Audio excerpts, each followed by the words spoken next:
सेदिन थिला 1945 मसीहा अगस्ट मास 6 तारिख। समय सकाळ प्राय 8टा। जापान रो हिरोशिमा सहर रे सबुदिन परी सेदिन मध्य सबुकिछि ठीक ठाक चलुथिला। दिनर प्रारंभ रे लोकमाने निज निज काम रे अग्रसर हेउथिले, किंतु हिरोशिमार लोकमाने जानि नथिले कि एही समय रे तांको सहित जहा घटिबाकू जाउअछि ताहा इतिहासर एक भयानक घटना भाव रे लिपिबद्ध होई रहिबो। हां आज्ञा, जापान रो शत्रु देश अमेरिका B-29 बम्बर रु एही सहर उपरे परमाणु बोमा निक्षेप करिथिला।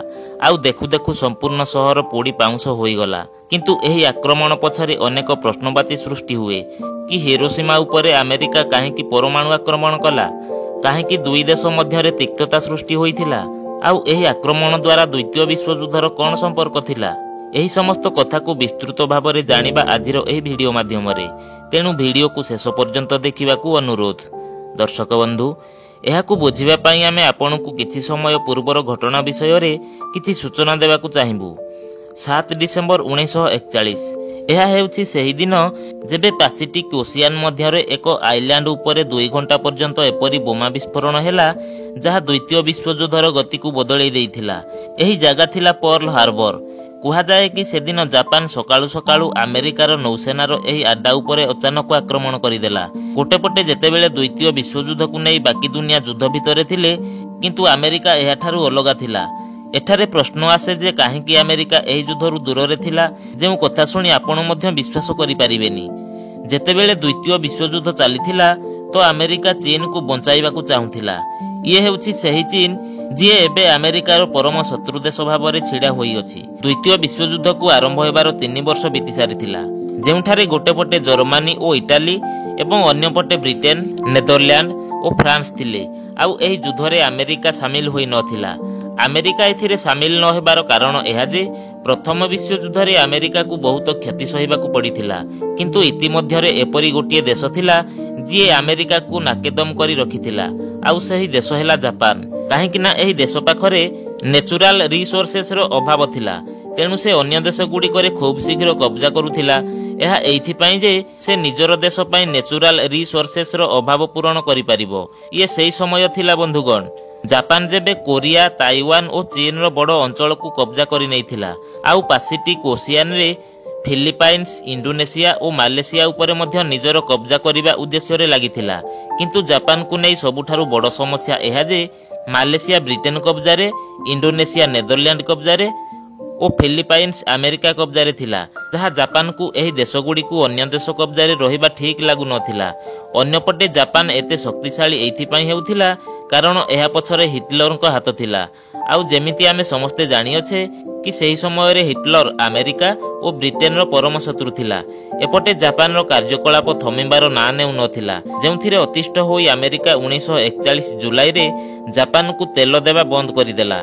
कारण जापान निजे तैल उत्पादन करू नथिला, काहेकि ना ताकू 80% तेल अमेरिका ठारू मिलुथिला। ऑयल बैन हेबा परे एबे जापान पई समस्या सृष्टि हेबा आरंभ हैला। सेथि पई अमेरिका जापान सामने रे एक शर्त रखिला कि चीन उपरु निजर आधिपत्य प्रत्याहार करिबा पई, जहा जापान पई एक कठिन निष्पत्ति थिला। एइथि पई जे जापान को लागुथिला कि जदि से चीन उपरु निजर आधिपत्य हटै नेबो तो सारा दुनिया रे एहा कुहा जिवो कि जापान अमेरिका सामने रे हाथ टेकी देई अछि।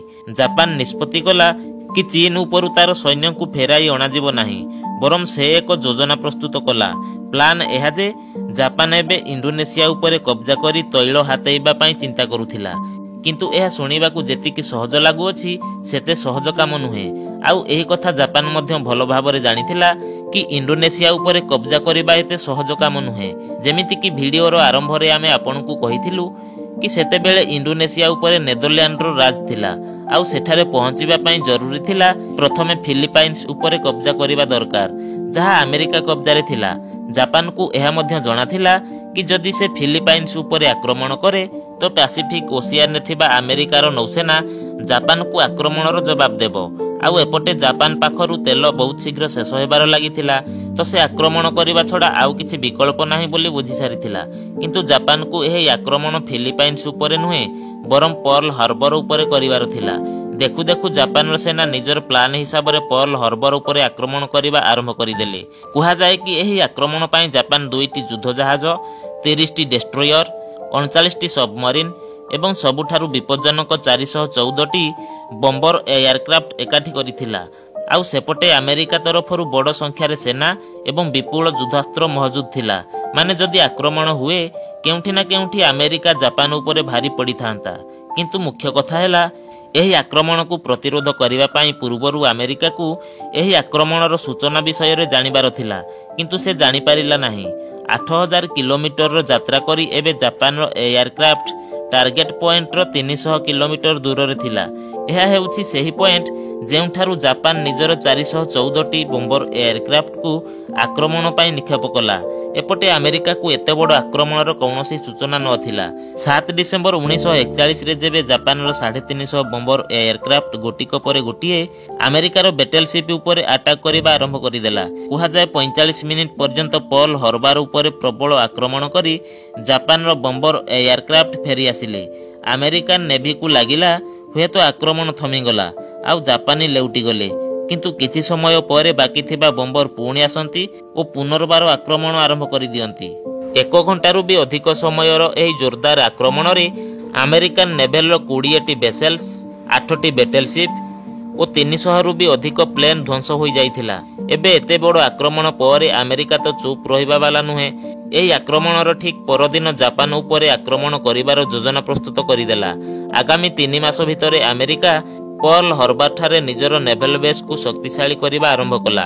4 ମାସ ପରେ ଆମେରିକା ଜାପାନ ଉପରେ ସେହିପରି ଆକ୍ରମଣ କଲା ଯେପରି ଜାପାନ ପର୍ଲ ହରବର ଉପରେ ଆକ୍ରମଣ କରିଥିଲା। ଏପ୍ରିଲ 1942ରେ ଜାପାନର ରାଜଧାନୀ ଟୋକିଓ ଉପରେ ଆମେରିକାନ ଏୟାରଫୋର୍ସ ବମ୍ର ବର୍ଷା କରିବାକୁ ଲାଗିଲେ। ଏହା ଆମେରିକାର ଦ୍ୱିତୀୟ ବିଶ୍ୱଯୁଦ୍ଧରେ ପ୍ରଥମ ଆକ୍ରମଣ ତ ଥିଲା, କିନ୍ତୁ ଏହାପରେ ଆମେରିକା ଆଉ ଅଟକି ନଥିଲା। ଆଗାମୀ 4 ବର୍ଷ ପର୍ଯ୍ୟନ୍ତ ଆମେରିକା ଓ ଜାପାନ ମଧ୍ୟରେ ଜବରଦସ୍ତ ଯୁଦ୍ଧ ତ ଲାଗି ରହିଲା, କିନ୍ତୁ ଏହି ଯୁଦ୍ଧରେ ଆମେରିକା ଜାପାନ ଉପରେ ପ୍ରାଧାନ୍ୟ ବିସ୍ତାର କରିବାକୁ ଲାଗିଲା, ଯାହାଫଳରେ ଜାପାନ ଧୀରେ ଧୀରେ କମଜୋର ହେବାକୁ ଲାଗିଲା, କିନ୍ତୁ କୌଣସି ପ୍ରକାର ହାର ମାନିବାକୁ ପ୍ରସ୍ତୁତ ନଥିଲା। ଆକ୍ରମଣ ଜାରି ଥିଲା। ପୁଣି ଆସେ 6 ଅଗଷ୍ଟ 1945। ହଁ ଆଜ୍ଞା, ଏହା ହେଉଛି ସେହି ଦିନ ଯେବେ ଆମେରିକା ଜାପାନର ହିରୋସୀମା ଉପରେ ପରମାଣୁ ବୋମାର ଆକ୍ରମଣ କରିଥିଲା। କୁହାଯାଏ କି 4400 କିଲୋଗ୍ରାମର ଲିଟିଲ ବୟ ନାମକ ଏହି ପରମାଣୁ ବୋମା ହିରୋସୀମା ସହରକୁ ସମ୍ପୂର୍ଣ୍ଣ ପାଉଁଶରେ ପରିଣତ କରିଦେଇଥିଲା। ଏହା ଇତିହାସର ପ୍ରଥମ ପରମାଣୁ ଆକ୍ରମଣ ଥିଲା, ଯାହା ଜାପାନର ଅଣ୍ଟା ଭାଙ୍ଗି ଦେଇଥିଲା। କିନ୍ତୁ ଯୁଦ୍ଧ ଏତିକିରେ ତ ଥମି ନଥିଲା।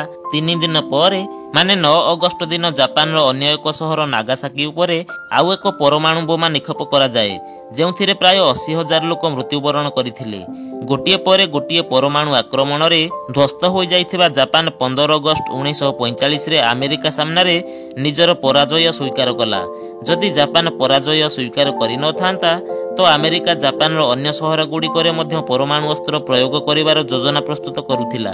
ପରେ ପର୍ଲ ହରବରର ଆକ୍ରମଣ ଦ୍ୱିତୀୟ ବିଶ୍ୱଯୁଦ୍ଧ ଶେଷ ହେବା ପରେ ଲମ୍ବା ସମୟ ପର୍ଯ୍ୟନ୍ତ ଜାପାନ ଓ ଆମେରିକାର ସମ୍ପର୍କ ଏବଂ ଦୁଇ ଦେଶର ଲୋକମାନଙ୍କର ଜୀବନ ବଦଳେଇ ଦେଲା। 2016 ମଇ ମାସର କଥା, ଯେବେ ଆମେରିକାର ତତ୍କାଳୀନ ରାଷ୍ଟ୍ରପତି ବାରାକ ଓବାମା ଓ ଜାପାନର ତତ୍କାଳୀନ ପ୍ରଧାନମନ୍ତ୍ରୀ ସିଞ୍ଜୋ ଆବେ ଏକା ସହିତ ହିରୋସୀମା ଗଲେ, ତ ଏହା ଏକ ଐତିହାସିକ ଘଟଣା ବନିଗଲା। ଏଥିରୁ ଜଣାପଡ଼େ କି ହିରୋସୀମା ସହର ଉପରେ ପକାଯାଇଥିବା ଆମେରିକାନ ପରମାଣୁ ବୋମା ଦ୍ୱାରା ଲକ୍ଷାଧିକ ଲୋକଙ୍କର ମୃତ୍ୟୁ ତ ହୋଇଥିଲା, ତା ସହିତ ଲକ୍ଷ ଲକ୍ଷ ଲୋକ ବିକଳାଙ୍ଗ ମଧ୍ୟ ହୋଇଗଲେ, ଯାହା ଆଜି ପର୍ଯ୍ୟନ୍ତ ଦୁନିଆର ସବୁଠାରୁ ଭୟାନକ ଆକ୍ରମଣ ହୋଇ ଇତିହାସରେ ରହିଅଛି। ବନ୍ଧୁଗଣ, ଆଜି ପାଇଁ ଏତିକି। ଯଦି ଆଜିର ଏହି ଭିଡ଼ିଓ ଆପଣଙ୍କୁ ଭଲ ଲାଗିଥାଏ, ଗୋଟିଏ ଲାଇକ୍ ଓ ସେୟାର କରି ଚ୍ୟାନେଲକୁ ସବସ୍କ୍ରାଇବ୍ କରି ଅଲ୍ ନୋଟିଫିକେସନକୁ ଅନ୍ କରି ରଖନ୍ତୁ। ପୁଣି ଦେଖା ହେବ ଆଉ ଏକ ନୂଆ ଭିଡ଼ିଓରେ। ଧନ୍ୟବାଦ।